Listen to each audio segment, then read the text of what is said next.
देखिए, जहाँ तक राय का सवाल है, मैं खुद इनसे योगी जी से मालूम करना चाहता हूँ। वो मेरे साथ पार्लियामेंट में भी रहे चार मरतबा, और इस बार चीफ मिनिस्टर हैं। यूपी की जितनी बुरी हालत है, इस एतबार से कि अभी पिछले दिनों एक यानी दलित की बेटी के साथ जो जुल्म हुआ और उसका बलात्कार हुआ और उसमें कोई ये कार्रवाई नहीं कर पा रहे थे, तो सारी हिंदुस्तान का जितना भी अपोजिशन था सब वहाँ डट गया इस बात के लिए कि हम उनके यहाँ जाएंगे और उनको तसल्ली देंगे। तो जाने नहीं दिया, इन्होंने लाठियाँ फिरवाई इस पर, यहाँ तक कि चौधरी चरण सिंह के पोते पर भी लाठी बरसाई और औरों के साथ भी वैसा ही सलूक किया। तो इनसे आज तक अभी तक ये बलात्कार तो नहीं रुक सका, चाहे वो मुसलमान के साथ हुआ, चाहे हिंदू लड़की के साथ हुआ, चाहे दलित लड़की के साथ हुआ, सबके साथ हो रहा।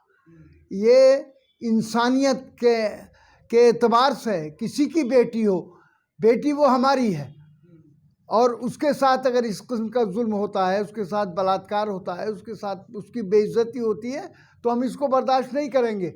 वो तो कर नहीं सके, और नए नए चीज़ें लाकर, चूँकि अपनी इन कमियों को छिपाने के लिए और जो इनकी ये कमियां हैं और गलतियां हैं, तो उनको छिपाने के लिए ये नए नए चीज़ें अब ये लाए हैं। क्या नाम है, योगी सरकार जो है एक आइडियंस लाई है जिसमें लव जिहाद के नाम से कि साहब अगर कोई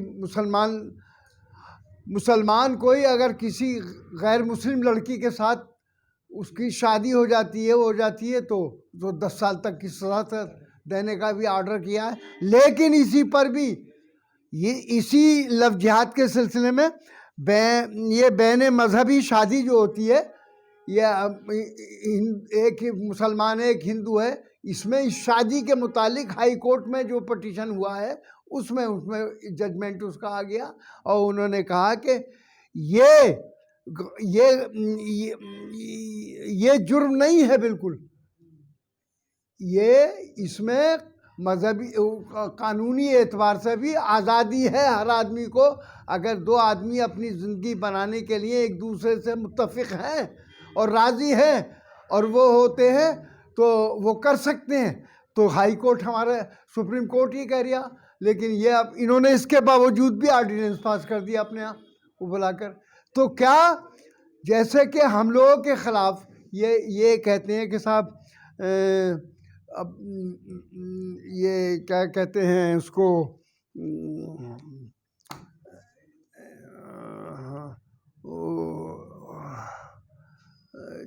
जैसे कोई किसी के ख़िलाफ़ कोई कार्रवाई करता है, समझ गए ना, तो उस सिलसिले में इन्होंने एक जुमला वो आता है, अभी सुप्रीम कोर्ट ने भी इसका फैसला दिया है। वो इससे पहले वो वकील साहब थे, वो मुझे अभी एक सेकंड रुक जाइए, वो नाम याद आ जाए मुझे। तो मैं ये कहना चाहता हूँ कि जैसे कि अब ये ला रहे हैं इसको, समझ गए ना। इससे पहले वो मैंने भी कहा था, औरों ने भी कहा था कि ये कानून जो पास किया गया है या जो बाबरी मस्जिद के सिलसिले में या और किसी सिलसिले में कोई कानून पास हुआ है, कोई कानून पास होता है तो उसको कहते हैं कि ये कंटेम्प्ट ऑफ कोर्ट है। तो क्या ये कंटेम्प्ट ऑफ कोर्ट नहीं है जो इन्होंने सुप्रीम कोर्ट ने इनको गैर कानूनी करार दे दिया, जुर्म करार कहा कि ये जुर्म नहीं है। तो इनका ये कहना कंटेम्प्ट ऑफ कोर्ट नहीं है क्या? मैं इसको उसी तरीके से ये भी कंटेम्प्ट ऑफ कोर्ट है, जिनके खिलाफ भी कार्रवाई होनी चाहिए। तो ये तो अपने, चूँकि इनसे गवर्नमेंट सही चल नहीं पा रही, गवर्नमेंट की बिल्कुल खोखली हो चुकी है, और ये कोरोना वायरस का तो इलाज ये नहीं कर पाए। कोरोना वायरस का कोई इलाज आज तक नहीं है, न ये बता पाए क्या बीमारी है, या इसका कोई वैक्सीन न बना पाए। तो बजाय इसके इन्होंने उन सब चीज़ों को कि इनके खिलाफ सवालात उठ रहे हैं, उसको और जितनी रेप हो रहे हैं, ये हो रहे हैं, वो हो रहे हैं, तो इन सब चीज़ों को छुपाने के लिए और दबाने के लिए ये नए नए कानून यानी मुसलमानों के ख़िलाफ़, जिससे कि मुसलमानों के ख़िलाफ़ लोग हों और हिंदू मुस्लिम चलाने के लिए ये सब कुछ कर रहे हैं। अपने जुर्म, जो इनकी ख़ताएँ, जो इनकी कमियां हैं, अपनी कमियों को छुपाने के लिए वो ये काम कर रहे हैं। ये नए नए चीज़ें लाते हैं ताकि इससे जो नफ़रत बढ़े और हिंदू मुस्लिम झगड़े हालात ख़राब हों। तो यहाँ पर मैं कहना चाहता हूँ कि मुसलमान तो हैं ही, चाहते ही नहीं किसी भी कीमत पर, लेकिन हिंदू भी सब ये नहीं चाहते कि साहब हालात बिगड़े। जी हाँ, सब हिंदू भी थोड़े चाहते हैं, लेकिन आरएसएस का जो माइंडेड लोग हैं वो हिंदुस्तान के हालात बिगाड़ना चाहते हैं। सर, बिहार के बाद अब चुनाव जो है वो सबसे बड़ा चुनाव कहा जाता है, वो उत्तर प्रदेश का चुनाव कहा जाता है, लेकिन लव जिहाद का इंशाल्लाह लव जिहाद ही इनको खा जाएगा। मैं कह रहा हूँ कि समाजवादी पार्टी हमारी इलेक्शन लड़ेगी और आप देखेंगे कि मुसलमान पर इन्होंने जो अटैक किया है, ये इलेक्शन में यही लव जिहाद इनको खा जाएगा। आप देखिए इलेक्शन, हम जीतेंगे इलेक्शन।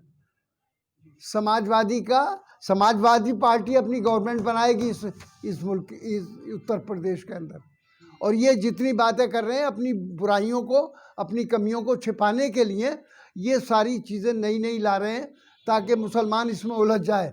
मुसलमान इसमें नहीं उलझेगा, न मुसलमान मायूस होगा कभी, न मुसलमान मायूस है।